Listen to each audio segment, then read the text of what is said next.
Salut tout le monde, j'espère que ça va bien. Mon nom est Tina et je suis horticultrice à Il y a quelqu'un l'autre bord du mur. Aujourd'hui, une troisième vidéo pour une troisième question qui nous a été posée lors d'une publication Facebook et Instagram.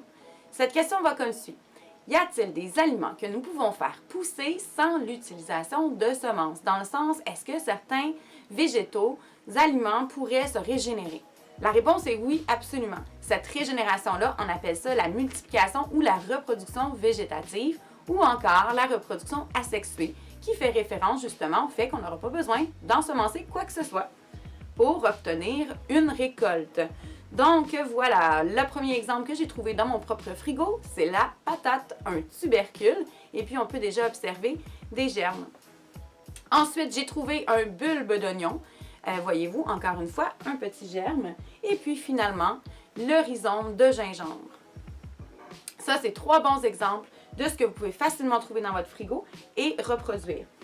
Sachez cependant que pour l'oignon, vous n'obtiendrez pas d'autres oignons. Cependant, vous allez avoir une longue hampe florale comestible au bout de laquelle il y aura une grande inflorescence sphérique qui va contenir des centaines de fleurs. En plus d'être super ornementale, vous allez éventuellement pouvoir faire une récolte de semences pour éventuellement les ensemencer au jardin et obtenir des oignons. Sachez aussi que pour l'oignon, ça pousse très bien en pot. La patate et le gingembre, c'est possible aussi. Cependant, vraiment considérez le fait que si vous voulez une bonne récolte de patates, bien évidemment, il va vous falloir un bac assez grand. Donc, pour le faire à l'intérieur, ça peut devenir un peu compliqué niveau espace, mais pourquoi pas, essayez-le et dites-nous si ça a fonctionné. Ensuite, vous pouvez facilement aussi reproduire de façon végétative l'oignon vert, un de mes préférés.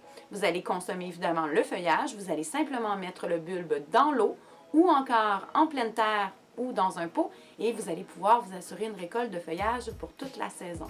Ensuite, il y a aussi la possibilité de le faire avec une base de laitue ou une base de céleri qui assez facilement en le mettant dans l'eau, vous allez obtenir du nouveau feuillage que vous pourrez évidemment consommer.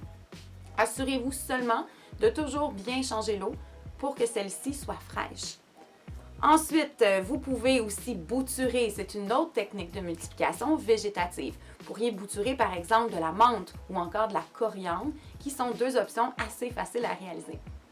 Finalement, là, je vais vous parler rapidement de multiplication sexuée cette fois. Je vais un peu en dehors de la question qui nous a été posée, mais je veux quand même préciser que ça peut être très facile à faire. Par exemple, vous pourriez prendre des fraises, vous coupez des tranches, vous mettez ça dans un pot avec du terreau par-dessus, vous arrosez, vous attendez que ça germe. Vous pourrez obtenir éventuellement des fraises.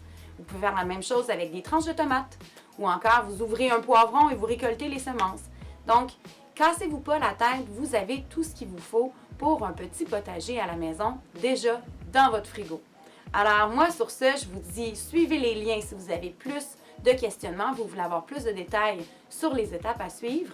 Et puis, n'hésitez surtout pas à nous poser des questions via les commentaires sous cette vidéo. Suivez notre page Facebook et Instagram. Et puis moi, je vous dis bon jardinage et à bientôt. Bye!